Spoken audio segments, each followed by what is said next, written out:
முக்கிய செய்தி, மயிலாடுதுறை மாவட்ட ஆட்சியர் அதிரடியாக இடமாற்றம் செய்யப்பட்டிருக்கிறார் என்ற முக்கிய செய்தி வந்திருக்கிறது. மயிலாடுதுறை மாவட்ட ஆட்சியர் மகாபாரதியை இடமாற்றம் செய்து தமிழக அரசு உத்தரவு பிறப்பித்திருக்கிறது.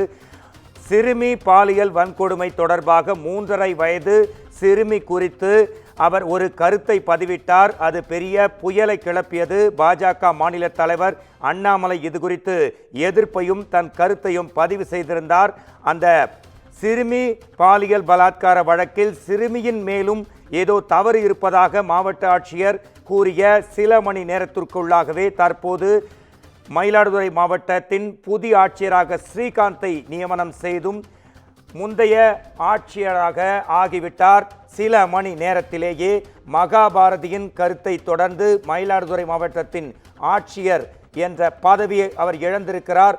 ஸ்ரீகாந்த் மயிலாடுதுறை மாவட்டத்தின் புதிய ஆட்சியராக நியமனம் செய்து அதிகாரப்பூர்வமாக தமிழக அரசு உத்தரவு பிறப்பித்திருக்கும் மிக முக்கிய செய்தி இது. மயிலாடுதுறை மாவட்ட ஆட்சியர் மகாபாரதியை இடமாற்றம் செய்து தமிழக அரசு அதிரடி உத்தரவை பிறப்பித்திருக்கிறது. புதிய ஆட்சியராக ஸ்ரீகாந்தையும் நியமித்து தொடர்ந்து மற்றொரு உத்தரவையும் பிறப்பித்திருக்கிறது. சற்று முன்னர் மயிலாடுதுறையின் ஆட்சியராக இருந்த மகாபாரதி சிறுமி பாலியல் வன்கொடுமை தொடர்பாக 3.5 வயது சிறுமி தொடர்பாக அந்த சிறுமி மேலும் தவறு இருப்பதாக குறிப்பிட்டிருந்தார். இது மிகப்பெரிய அதிர்வலையும் கிளப்பியது. வன்கொடுமை தொடர்பாக சில கருத்துக்களை பதிவு செய்திருந்த காரணத்தால் அவர் அதிரடியாக மகாபாரதியை இடமாற்றம் செய்து தமிழக அரசு அதிரடி உத்தரவு பிறப்பித்திருக்கிறது. அதற்கு பதிலாக மயிலாடுதுறை மாவட்டத்தின் புதிய ஆட்சியராக, அதாவது கலெக்டராக ஸ்ரீகாந்தை நியமனம் செய்து உத்தரவு பிறப்பித்திருக்கிறது. சில மணி நேரத்திற்கு முன்பாக பாரதிய ஜனதா கட்சியின் தமிழக தலைவர் அண்ணாமலை கடும் கண்டனத்தை பதிவு செய்திருந்தார். சிறுமி மீதும் ஏதோ தவறு இருப்பதுமாக போல் ஆட்சியர் சொன்னது குறித்து அவர் கடும் கண்டனத்தை பதிவு செய்திருந்தார்.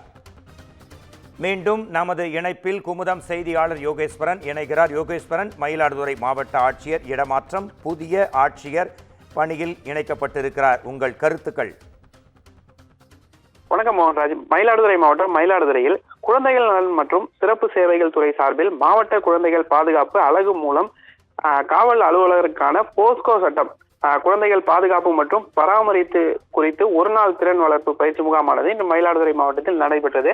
இந்த முகாமில் மயிலாடுதுறை மாவட்ட ஆட்சியர் மகாபாரதி மற்றும் மயிலாடுதுறை காவல் கண்காணிப்பாளர் ஸ்டாலின் ஆகியோர் கலந்து கொண்டு போலீசாருக்கு அறிவுரைகள் வழங்கினர்.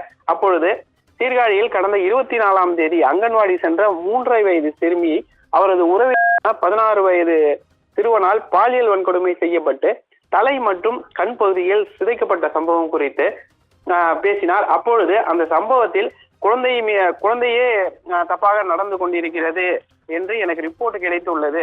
அதன்படி அந்த குழந்தை சிறுவன் முகத்தில் H2P-யால் அந்த சிறுவன் இந்த வன்கொடுமை செயலானது நடைபெற்றது என்று அவர் கூறினார். அது மட்டுமின்றி பெற்றோர்கள் குழந்தைகளுக்கு அறிவுரை கூறியே வளர்க்க வேண்டும் என்று கூறினார். இரு தரப்பையும் நியாயத்தையும் பார்க்க வேண்டும் என்று அந்த முகாமின் நிகழ்ச்சியில் அவர் பேசியது பெரும் சர்ச்சையை ஏற்படுத்தியது. இதை தொடர்ந்து பாஜக தலைவர் அண்ணாமலை அவர்கள் மாவட்ட ஆட்சியருக்கு கடும் எதிர்ப்பு தெரிவித்தார். இதனால் தற்பொழுது மயிலாடுதுறை மாவட்ட ஆட்சியராக இருந்த மகாபாரதி மாற்றம் செய்யப்பட்டு புதிய மாவட்ட ஆட்சியராக ஸ்ரீகாந்த் நியமனம் செய்யப்பட்டுள்ளார். மோகன்ராஜ், நன்றி. உங்கள் உடனடி விரிவான தகவல்களுக்கு நன்றி.